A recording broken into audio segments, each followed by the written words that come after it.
but I called it No Grandma Left Behind because my skills were lacking. I didn't want to go to work and have to ask young people, how do you do this? How do you do this? I wanted to, be able to go in there and hit the ground running. Hi there, welcome to another episode of Miss Melody's Learning Bites. In this episode, we'll hear from Miss Melody's colleague, Patricia, who works with students who have hearing disabilities, and we'll also hear from Miss Melody's student, Danielle, who has a hearing disability herself. Well, we'll go ahead and get started because I know both of you ladies are very busy. Could you tell us a little bit about your story and how, what has brought you to this point? Well, I had a pesky aneurysm in 2012.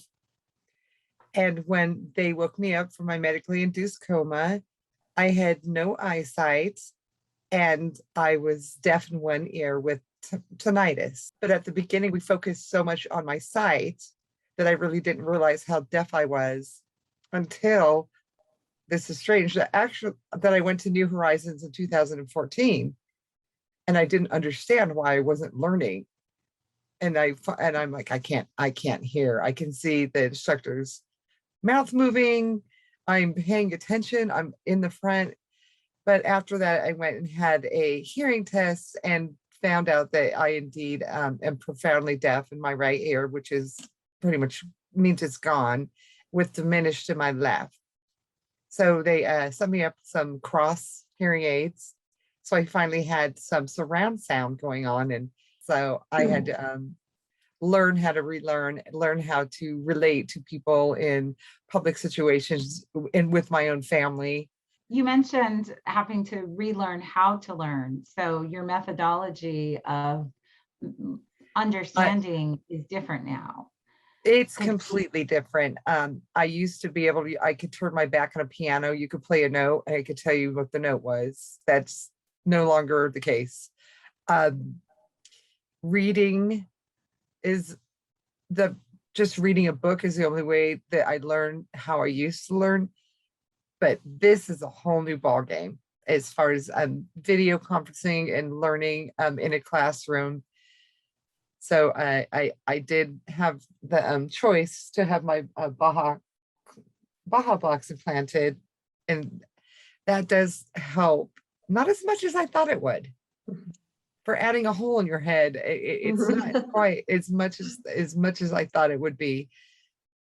But it does help with surround sound, and but subtitles are my best friend.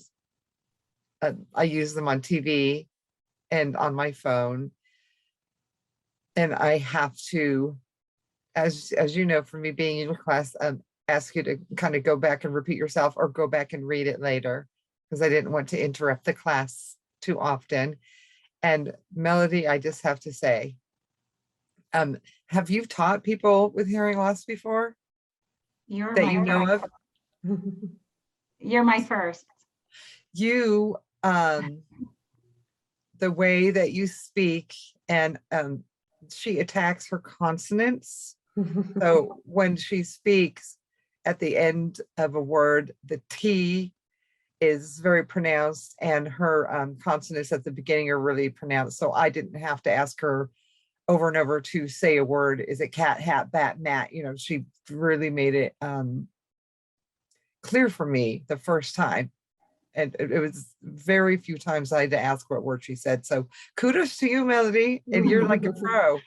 You mentioned being with us in 2014. Yes. How did you circle around to us again in 7 years later? Well, I worked at Amazon all year, and after a certain amount of time, I found out that I developed arthritis in my left hip. So I was no longer going to work there. That was just not going to happen. So but once things started opening back up, I was like, I'm gonna go back to that 700-hour program that is for people with disabilities getting state jobs. And it just started, the ball started rolling from there. They got me funding very quickly to rejoin the class. I told them I'd love to work for the state and have a government job, but I called it no grandma left behind because my skills were lacking. I didn't want to go to work and have to ask young people, how do you do this? How do you do this? I wanted to, be able to go in there and hit the ground running, without asking people to help me too much. But I did want to come back to New Horizons. I did have a good experience there, and the instructors were really nice. It was an in-person class. Patricia, you work a lot more with like high school kids, but I know you work with adults some too. What do you have any advice to give to people who are looking to get out into the workforce? What are things that they can do to try and put themselves out there on? Obviously, it takes a little bit more for them to make sure that they are reaching out, and they want to reach out to people who are going to be accommodating to what will work. What tips do you have? Right. I think, Danielle is just right on the right track. I think a lot of times what you need to do is anticipate what your employer is going to perceive as a barrier when it comes to a hearing loss. Your employer is going to have a preconceived idea of what might be a barrier for you. And if you can go over those in your head in advance, and then how you are going to address those once you are working, if you come to them and say, I understand maybe it will be hard for people to contact me on the phone, but here are ways that we can get around that. We can leave a message on the phone, and truthfully, not a lot of people leave voicemails much anymore anyway. We are all on our computers or on our phones. And if you just anticipate those things and say, this is how I will be able to work around that. These are the gifts that I'm bringing to you, and you have to have me, and just smile your great smile, Danielle, and just be irresistible. Just be sure to anticipate what they are going to have reservations about, and just conquer those in advance. And that would be my best advice, I guess. Danielle, what would be your biggest piece of advice that you would give a student who has any kind of barrier coming into a technology class? What words of advice would you have for them? That I know that it's scary, and that you need to trust yourself. You are amazing. You are smart. You're going to do fine. Just talk, be gentle with yourself.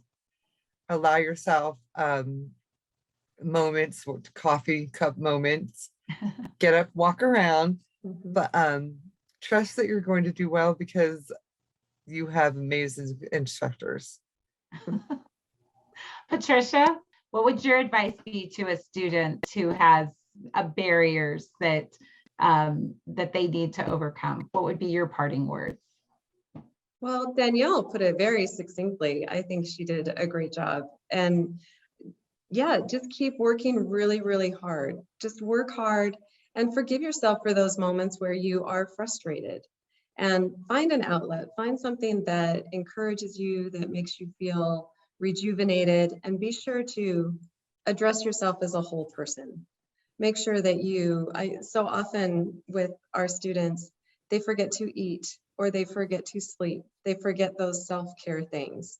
And so I always start there. Start with the basics, take care of yourself, and go from there. It will be hard, but you'll get through it, because Danielle has overcome amazing odds and things that I've never had to face.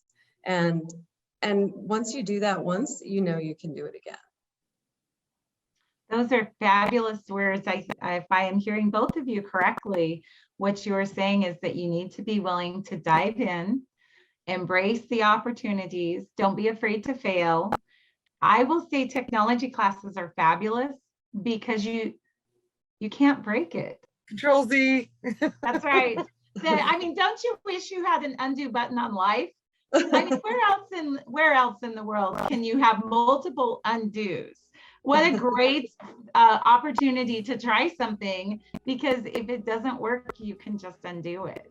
and then you try it again. So then you reflect on what didn't work, you adjust, and the next time you get it. So yes, I think you ladies It's a good analogy for the entire thing. Just hit undo and then go back and try again. Well, thank you so much for sharing your words of wisdom with us. I greatly appreciate it, and I know that others will benefit from it too.